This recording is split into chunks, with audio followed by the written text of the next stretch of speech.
So what is the difference between a $140 Lego one-piece set and a $50 AliExpress version? If you know your from your then you know how absolutely awesome that we get not one, but two versions of the famous one-piece ship. This is the Going Merry from Lego, and about time. It's just taken them 28 years to make.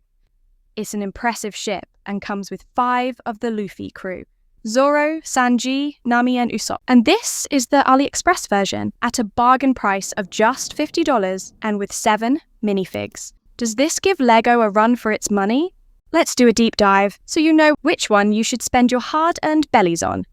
Let's find out and start by checking out Lego's version. At a RRP of $149 and a piece count of 1,376, that's 10 cents a piece. Rather than using a big, all-in-one hull, the designer has opted for smaller plates and bricks to create the base. A bit of a letdown is that, as usual, Lego have opted for stickers rather than printed pieces for this set. Although I'm sure for most, this won't be a deal breaker. This build was super easy. My son and I teamed up like Lego heroes and built it together. It took us a few hours, but a grown-up could finish it even faster on their own. They've opted for bendy plastic rather than cloth for the sails and flags. Let me show you some of the quirks of the ship. The figurehead of the Going Merry is a sheep, and I can certainly see it on the ears and the horns, but I wish the mouth had a bit more detail. Still, it's super cool that the head actually moves. Such a fun touch. Lifting off this part of the deck exposes a small lower section of the boat, and if you press this button, this little shooter here fires out like a cannon. It's awesome that Lego have included these limited edition wanted tiles in the sets. There was 4 in this set. Just wish they could have given me 4 different ones though. And the final quirk for this set, yanking this whole back part off reveals the living quarters. But doing this is reminiscent of an Attack of Titan scene where a giant looks into a room. Let's end on that and take a look at the AliExpress version, and then we can compare the two in more detail. In contrast, the AliExpress ship is bigger and has a total of 1,047 pieces, and at $50, that's just under 5 cents a piece. The plates and bricks are comparable and compatible with Lego. And surprisingly, there were no missing parts. It uses 3 big hull sections instead. Personally, I don't mind the bigger pieces as I built the Lego version first, and my fingers were thanking me for not hurting them anymore. Having said that, the lower deck is much higher, so it has more detail and decorations than the Lego version. You get 4 cannons, so it actually feels like a pirate ship. Ahoy, matey! As with the Lego version, you also have easy access to hidden sections, such as here, which exposes the cannon, and a winch for the anchor. This whole part lifts off easily, which exposes the lower deck, and you get not 1, not 2, but 4 working cannons. Some nice little windows at the back, and a nice colour-coordinated moving rudder. Now let's look at what's wrong with this set. Come on! There's no way that's a sheep. At best, a goat, and that's pushing it. This figurehead is only held in place by this one stud.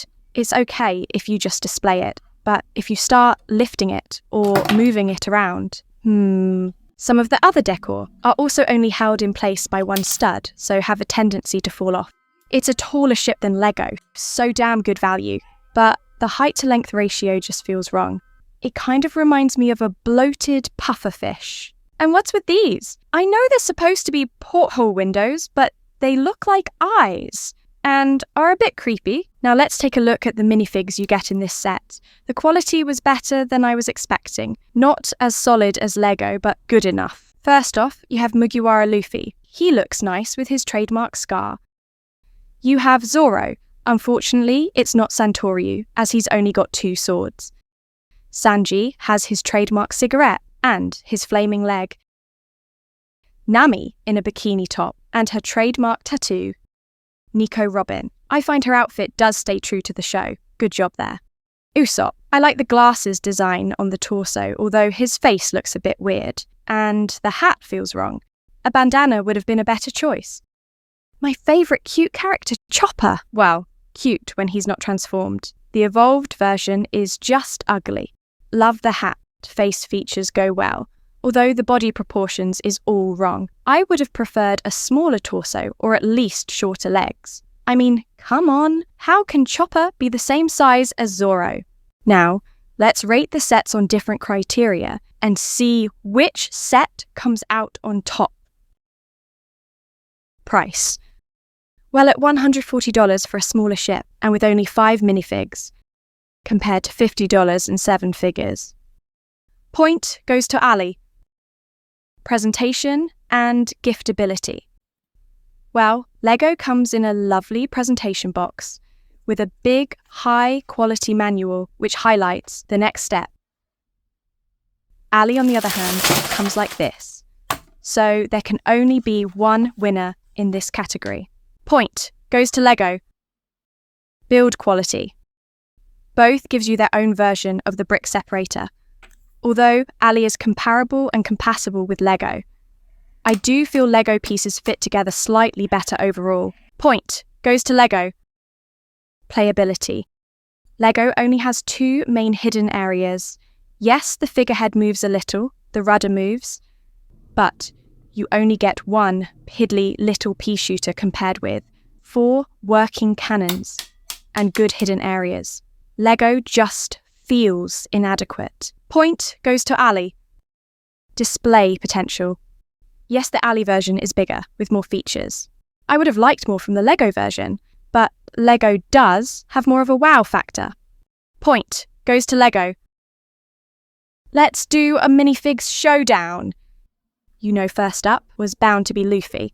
I'm split on him, actually. I really like the scar print and the flip-flop effect, but the face print looks weird. Also, I like the thicker band on the Lego straw hat, so I would say Lego has got this one. Point goes to Lego.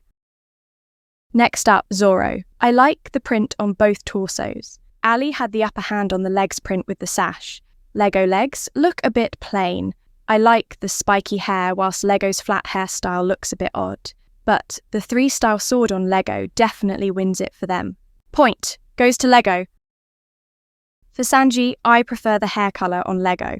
But feel the print on Ali. For Sanji's suit and the flaming leg looks cool, and the inclusion of the trademark cigarette clinches it for them. Point goes to Ali. For Nami, there's no contest at all. The print on the face and torso reminds me so much of her character. Lego's version looks so plain and uninspiring. You could have told me it's Daphne from Scooby-Doo and I would have believed you. Point goes to Ali. For Usopp, I do like the Sogeking glasses, but the weird face print and the weird hat kills it for me. Come on, it's not Indiana Jones. A bandana would have been much, much better. Point goes to Lego. Okay, for the rest of the Mugiwara crew, Lego don't include them in this set. So let's just show you the Ali versions. I like the crop top and the overall style. It's a good likeness of Nico Robin. This is my favourite One Piece character, and it's nice to see a Chopper minifig. I like the hat and the facial features, but the body proportions are just plain wrong. How can Chopper be the same height as Zoro? So, there you have it, with 6 points to 4. Lego's set is King of the Pirates. Do you agree with our evaluation? What do you think of the set? Let us know in the comments.